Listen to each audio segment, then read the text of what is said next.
What's up, brand builder? Stephen Hurahan here on the Brand Master podcast, and in this episode, I'm joined by Ulli Appelbaum, award-winning brand strategy consultant and author of the amazing and hugely applicable book, The Brand Positioning Workbook. Now, Ulli has over 20 years experience creating brand strategies and building brands with world-class agencies such as BBDO and Leo Burnett. He's contributed to 7 Effies and an ARF Ogilvy Award for Excellence in Research, and has delivered insights and strategies for brands such as Harley Davidson, Nestle, and Procter & Gamble. In short, Ulli is an absolute beast when it comes to brand positioning, and today he shares his wealth of knowledge with us on the creative brand positioning process, the 26 sources of brand association, and how to alter your thinking to find unique positions. So if you want to learn applicable techniques that you can use immediately to enhance the positioning exercises and outcomes for the brands that you build, from a positioning expert who has done it for the best of the best, then stick around for this hugely valuable episode of the Brand Master Podcast. Welcome to the Brand Master Podcast, a show specialized in helping branding professionals and entrepreneurs to build brands using strategy, psychology, and creative thinking. Hello everyone and welcome to the Brand Master Podcast, and I'm absolutely delighted to have on the show with me today Ulli Appelbaum, the writer and author of a brilliant book called The Brand Positioning Workbook. Ulli, thanks so much for taking the time to join us today. Thanks for having me, Steve. I'm really excited to be on your podcast. Now, Ulli, you are a specialist in and around an area that I absolutely love. To me, this is brand strategy 101, the center point of everything we do, which is positioning and finding a way to give our audience a reason to choose us over our competitors. Can you give us a small insight into the journey that you came on to reaching the point where you wrote a book on positioning? Absolutely, and thanks for asking. So I went to a business school in Europe many years ago. And it was like a program where you spent, 1 year in France with your cohort, 1 year in Oxford, and 1 year in Berlin. And out of the 120 students, 118 went into management consulting or finances, right? But I very early, and it sounds very cheesy, but discovered the positioning book from Trout and Rees. Yep. And also read David Ogilvy on advertising. And what always fascinated me is how do people form perceptions? What motivates people to act? And how can you shape that, the perception people have about your brand? And so that's how I drifted into account planning at various advertising agencies. And over my career, I don't know, I must have done 250 positioning exercises. And what I always thought was fascinating was each organization, whether it's a corporation like the Procter & Gamble or Nestle or an advertising agency, have a little framework or philosophy on how to develop a brand positioning platforms. But I've never seen a book out there that really describes step by step how to develop a positioning platform, how to go about doing so. So after doing this, as I said, for 20 plus years, I decided, you know what, it's time for me to write this book, because I've learned over the years tricks and tips, methodologies, concepts that allow me to really develop positioning, whether it's for a small organization like startups or global organization across 15 countries, et cetera, et cetera. So, call me old school. I wanted to create a legacy, and this book is sort of like this legacy. That's awesome, and I'm so glad that you decided to take the time to to put down in writing everything that you learned along the way, because for anybody getting into brand strategy, they tend to find that when they arrive at the brand strategy process, the positioning process, it's not easy. It is a very, very creative process that takes a lot of strategic and creative thinking. Can you talk us through a little bit of your perspective on that and a little bit about your creative process? Absolutely. So, and you're making an important point, right? Often strategy is described as something very analytical, very data-driven, very deductive. I see Hmm. this data point plus this data point, ergo, my conclusion should be this is my positioning platform. And nothing against data, but I believe that it's what you do with the data that leads to really interesting positioning ideas or novel ideas. And when you think about the positioning process, it's really about you look at your brand, you look at your consumers, you look at your competitive environment, and what you do is you develop hypotheses on what could the solution be, Mm. right, based on that exercise, and you create a list of potential solution that you then need to analyze, align versus your objectives, identify themes that come up. So it's really about generating hypotheses and ideas, which for me makes it obviously a creative ideation process. So we can all come up with the same solutions, but the name of the game is to come up with a solution that is fresh to the market, that is true Hmm. to your brand, so that will resonate with the consumers, but that people haven't seen before. That a car drives fast and easily. And easy, we all know that. That a food product needs to taste good. We all know that. How do I bring to life a story that really allows the brand to stand out? So that's why I look at it as a creative problem-solving process. And the implication of that, Stephen, is also that often there is this myth about creativity. It's like I sit under a tree and all of a sudden lightning hits me and I have a Mm. brilliant idea.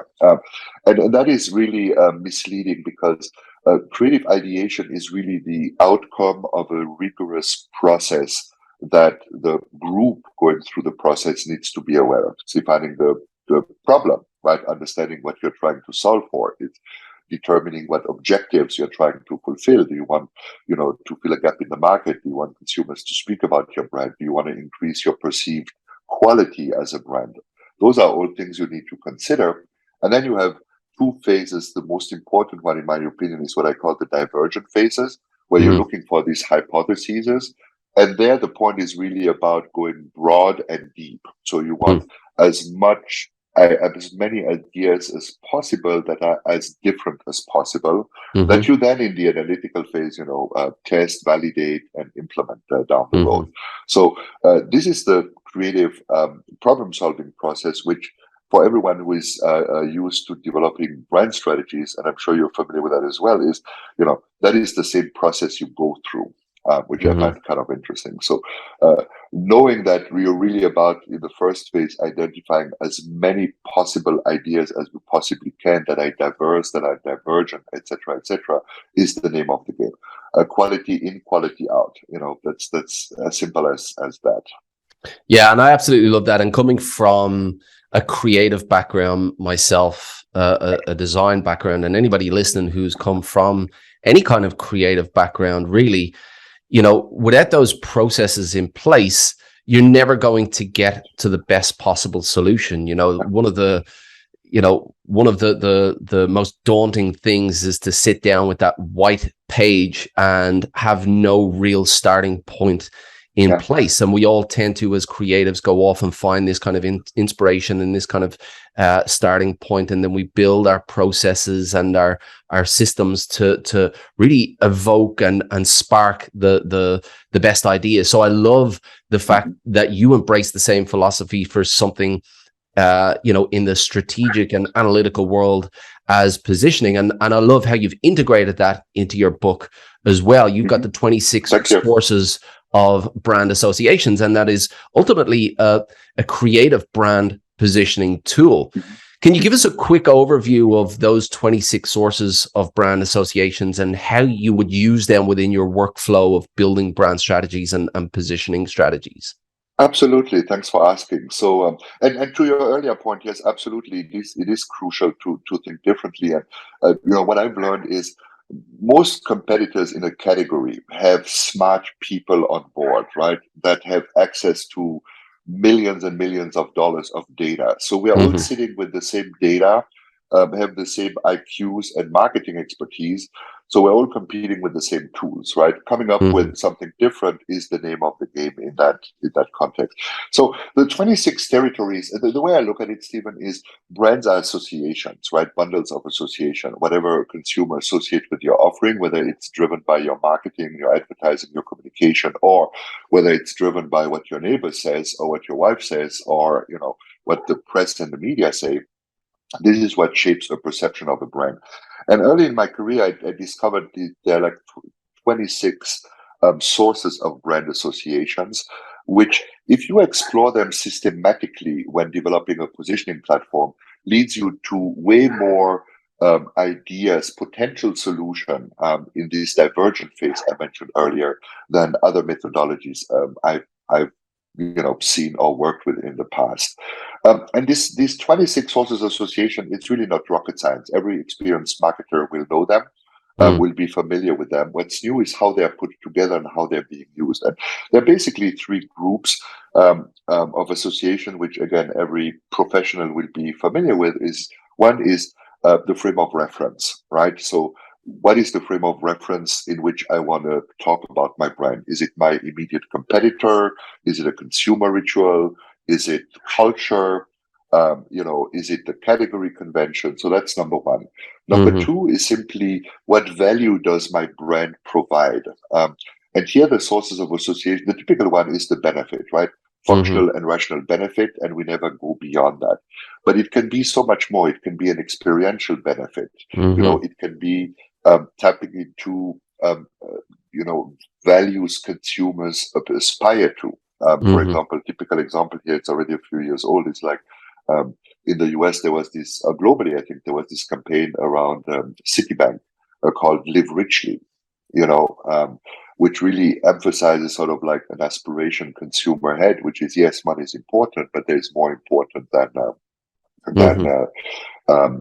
money and banking issues. So that's number two, how to connect with your consumer. And number three is like, and McCann used to have this tagline called Truth Well Told, which is, what is it about your offering, your product, your service, your idea that is so unique that it supports the benefit you are claiming in a distinctive and unique way, so to say.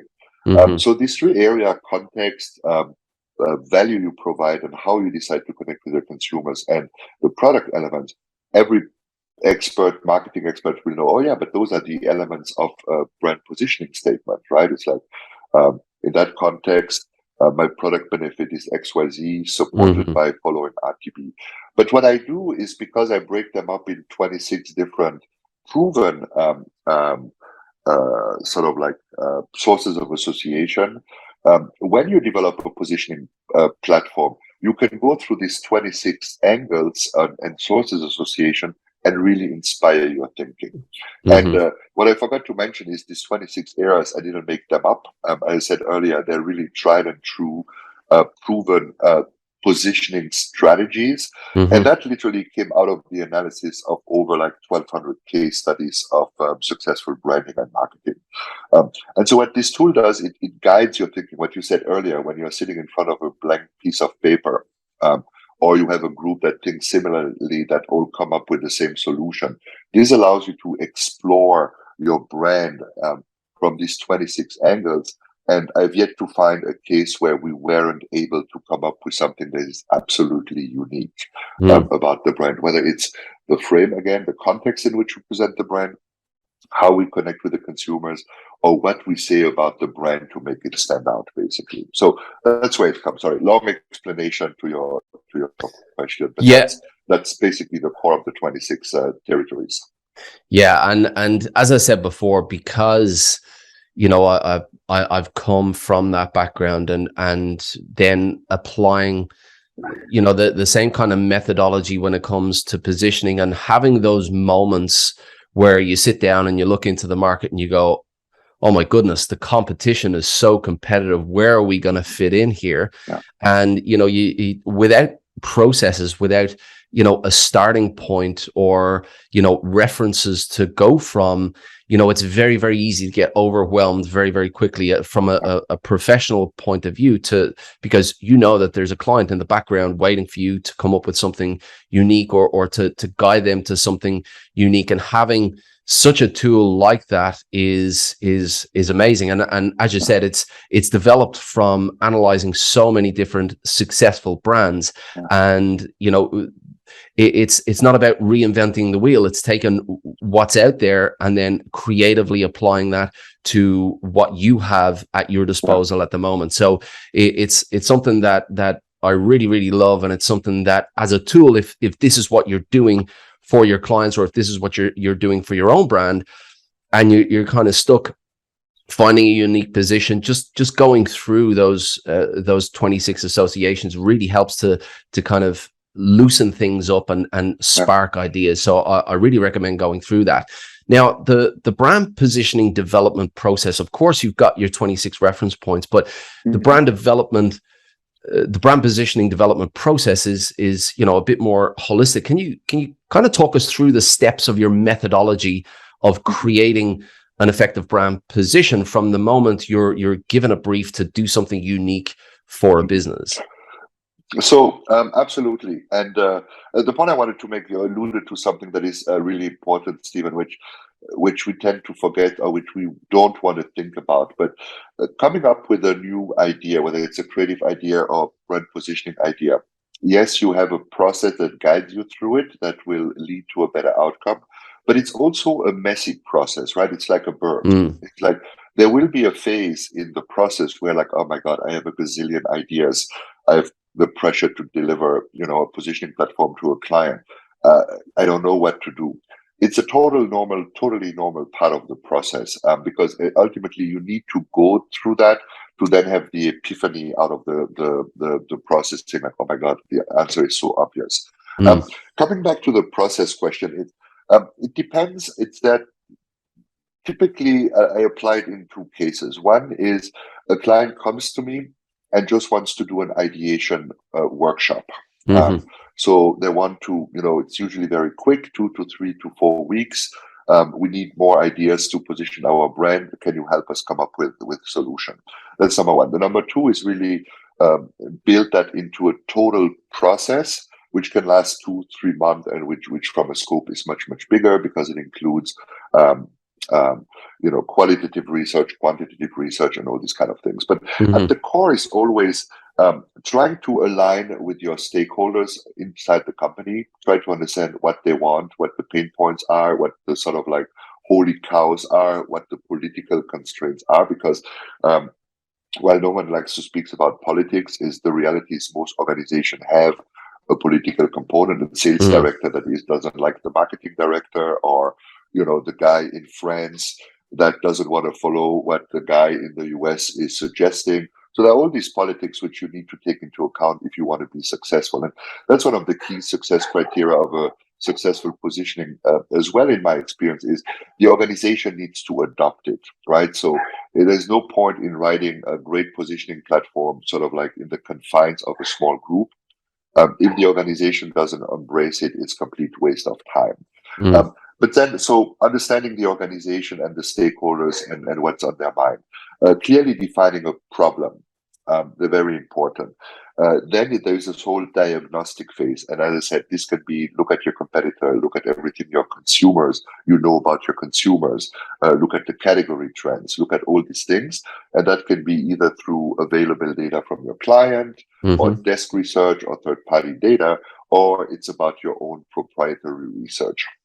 So recently, for example, I worked for a company in the fundraising business here in the US, online fundraising, and the category is so confusing, so unclear, so undetermined, that we decided to quantify it and frame it through a piece of quantitative research. In that case, it made a lot of sense. And then comes the next phase, which is really divergent thinking. We've talked about that. It's really about getting as many potential ideas, diverse ideas, as you possibly can. And that for me is really the key to success, because a friend of mine described this phase as sort of like it's the opportunity to think scary thought, bold thoughts in a very safe environment, which is an important part of the process, because once you have a list of 70 or 80 ideas that are all very divergent, the likelihood that you will find one that is relevant to your brand, that is different from what's in the market, is, I would say, at over 90%. It's, as opposed to having 6 ideas that are all focused on the product and the product benefit because a marketing team or brand management team came up with that on their own, or so way more than that. I'm going to pause. You have a question? Yeah, and you've touched on so many things that that I've experienced, and anybody who has been through this process before of working with stakeholders and leaders and teams, will have come across many of these challenges, and you touched on it in your book as well, and that's how to overcome mental biases and group thinking. So when you go through this phase and you do come across these types of blocks, how do you manage that?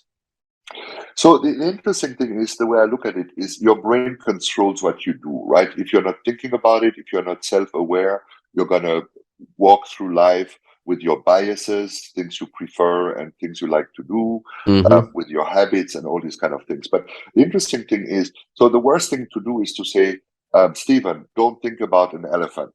Immediately you're going to be thinking about an elephant. Or in other cases, you say, Stephen, don't be scared. We're going to walk over this bridge. The first thing that does is it creates a sense of fear. So addressing that directly is not the way to go.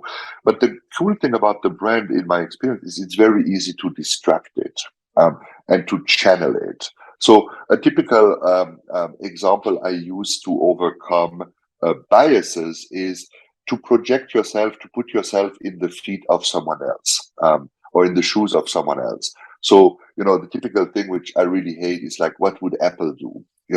Or what would Tesla do? But what I do, especially in international context, is I ask people, who are the local businessmen you really admire, that really successful that you admire? What defines them? And how would they solve the problem? So simply getting out of your own shoes and putting yourself into someone else's shoes unlocks the brain. It's I don't know why. I'm sure there is a scientific explanation about that, but it's absolutely brilliant way to just distract the brain from the habit and the comfort it's typically in. Another great way to overcome biases, which I absolutely adore, is negative brainstorms. It's instead of asking what do we need to do to succeed, you ask the question, what do we need to do to fail? Or a typical example too would be, let's say you're a brand that's selling to moms, trying to be, okay, how can we be more relevant to mom? No, you ask the question, what should we do to really piss off the mom community? And I guarantee you will come up with 2 or 3 times more ideas on the negative brainstorm than in the positive brainstorm. Now, and that can be fun as well, right? And then it's absolutely fantastic, because it also, again, it takes you out of your professional mindset. It's funny, you can come up with a really interesting solution. Now, the name of the game is, once you've listed all the reasons to piss off moms, you got to go through this list and reverse it, right? So if that's the way to really upset moms, what would be the opposite of that to really thrill moms? So you got to go through that phase.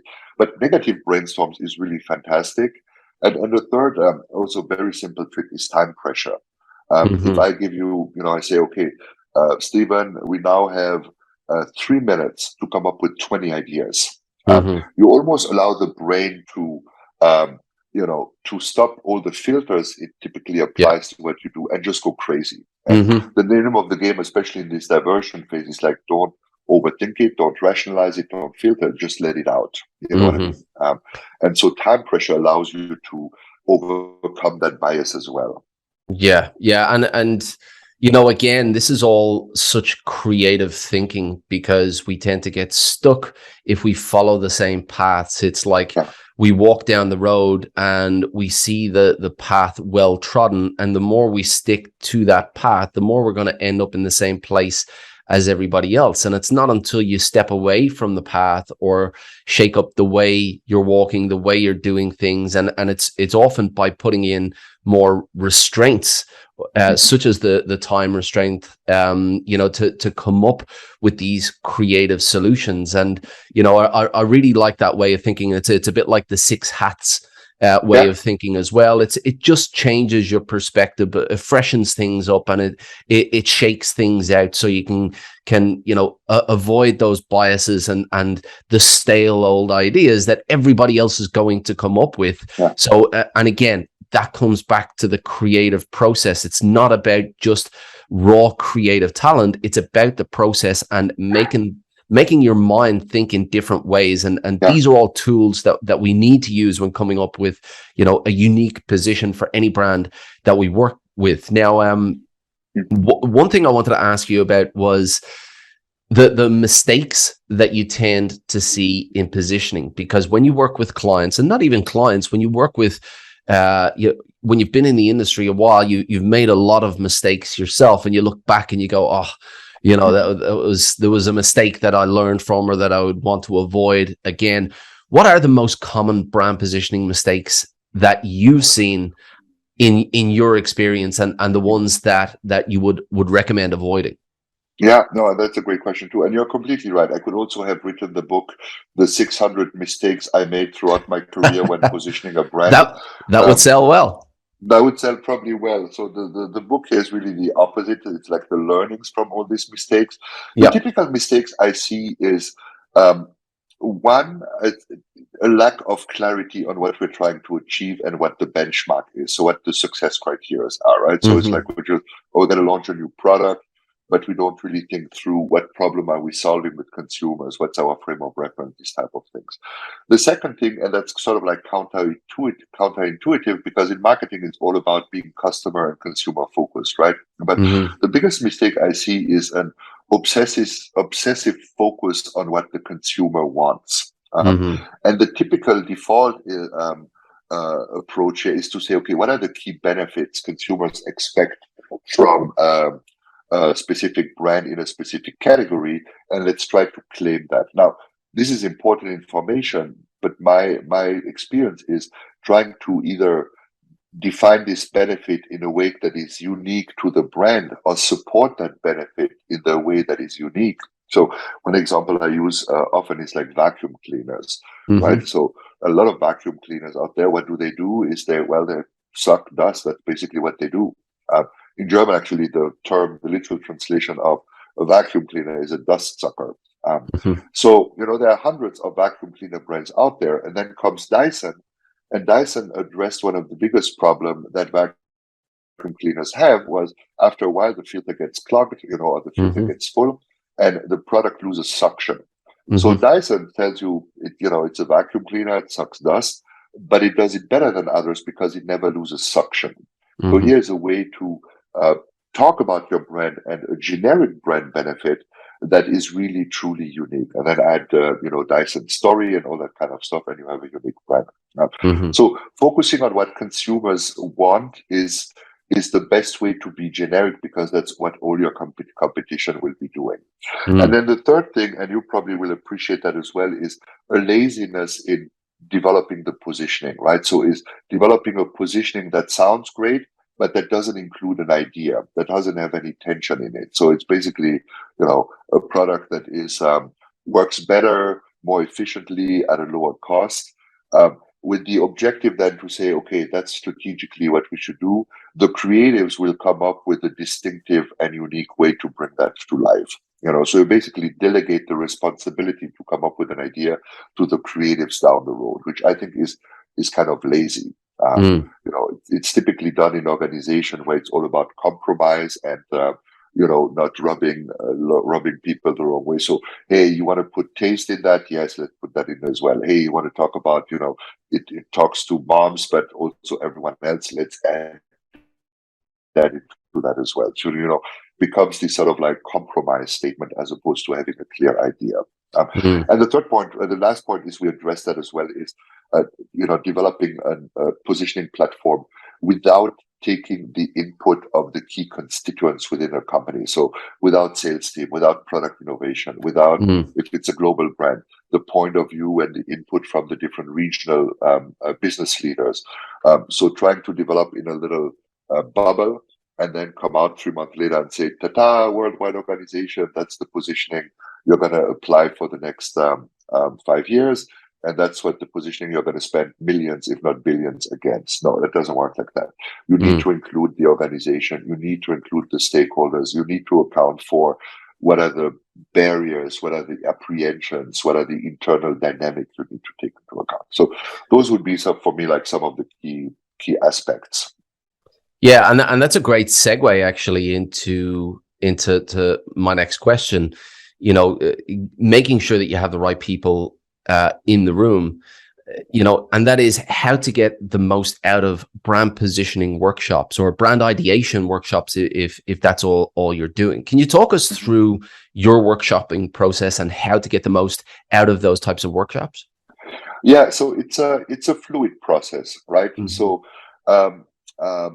it's also very organic and adaptive process. And what I mean with that is, you know, often I do 2 days workshop where at the end of the first day, I really reassess what happened on the first day, the type of exercises I have, you know, the way the group interacts with each other. And it's not unusual for me to change the methodology on the second day, different exercises, different order of the exercise, all these kind of things. And again, it boils down to very simple, really understand the objective and the ambition of the organization. For example, I did a global international workshop for a medical product company, and talking to the CEO of that company, it was very clear that the guy said, you know, I want solution that we haven't seen before. Now, with an organization that is full of engineers and full of medical and scientific people, that is a bit of a challenge. But constantly reminding the group, your CEO wants ideas they haven't seen before. Do these ideas fall in that category or not? Is a great way to activate and challenge the group itself. And the second big element is really, as I mentioned earlier, divergent thinking. Really get the group to come up with as many possible ideas that are different as possible.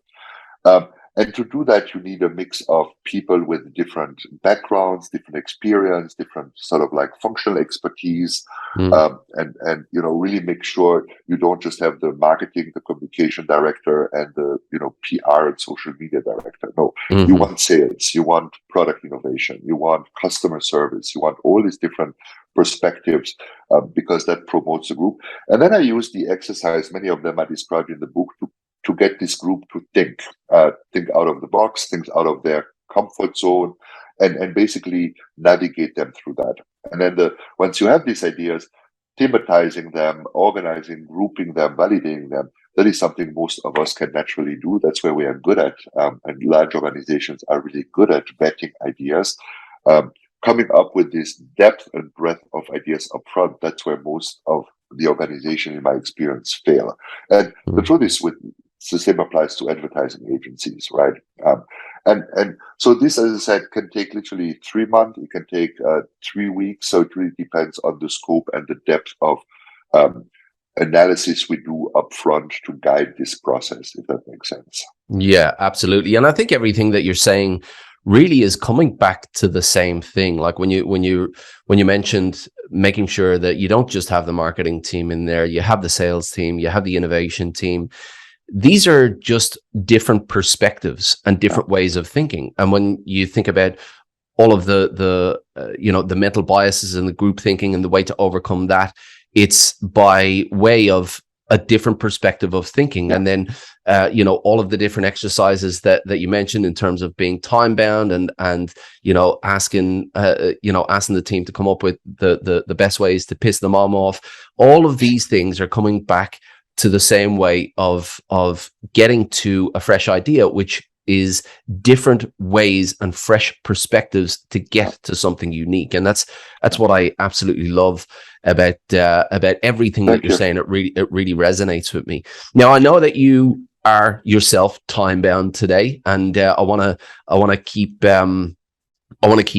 track of that. But before I let you go, there was something within the book that I know would be of interest to a lot of people, and that's the insight generation method that you speak about.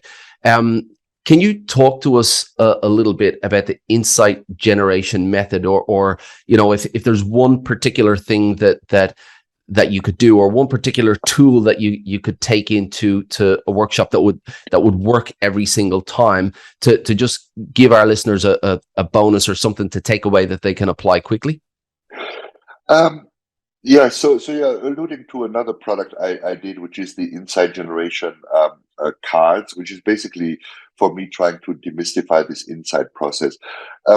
The simplest tool is that I've experienced, and again, it taps into guiding your brain and the way it works. It's two things. One is destroy the category conventions, which is and the exercise is very simple. Is look at your competitors and look at all the conventions. How are they distributed? What is their pricing strategy?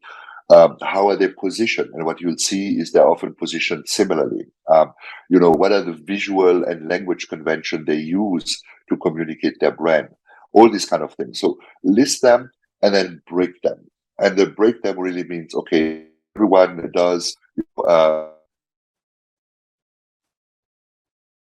in the software business, hook you on the base product with a free version, and then upsells you with the premium version.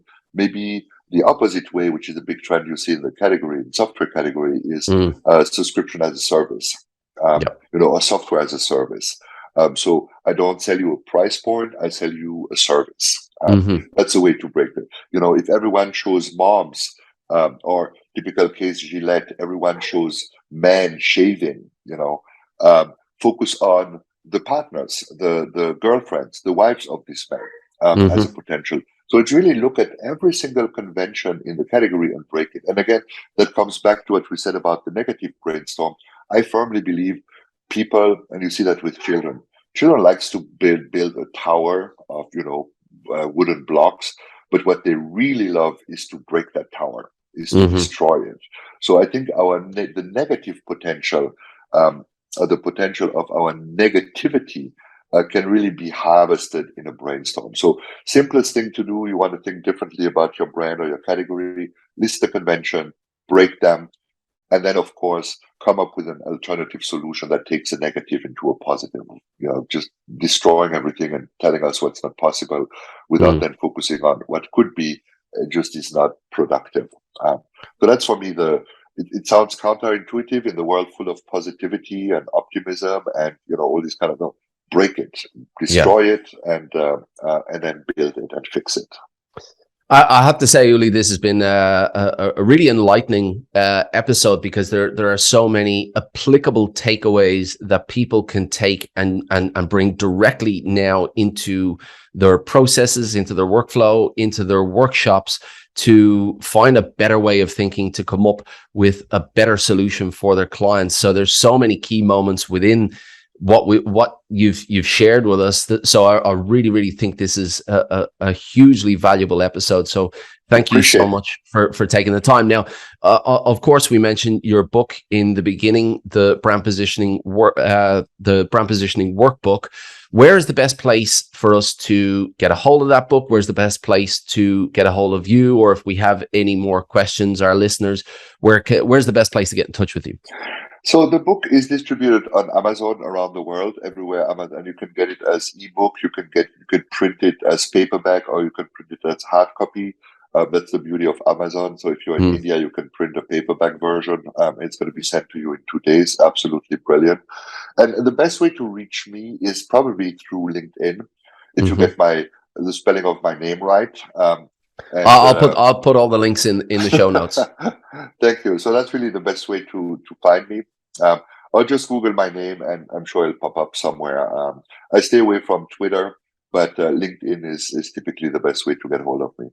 Beautiful. Well, as I said, I'm going to leave all of those links in the show notes. And, if anybody has any questions, feel free to drop them in the comments below, or to get in touch with Ulli directly.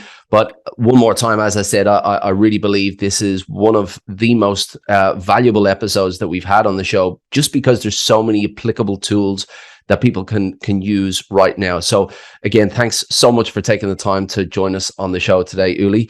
And, I hope that we do catch up again in the future sometime. We definitely will. Thanks again, Stephen. Really great talking to you, and thanks for giving me the opportunity to talk about the book. And I hope what comes across is it's really an actionable. It's called a workbook. It's not a brand positioning book. It's a workbook. So it's a how-to guide. It's tools. It's techniques. And even if one idea resonates with the reader, I think I win or I achieve what I try to do. So thank you so much for the opportunity. Not a problem at all, Ulli. Thanks again, mate. Okay, bye. We really hope you enjoyed today's episode. Thanks so much for listening.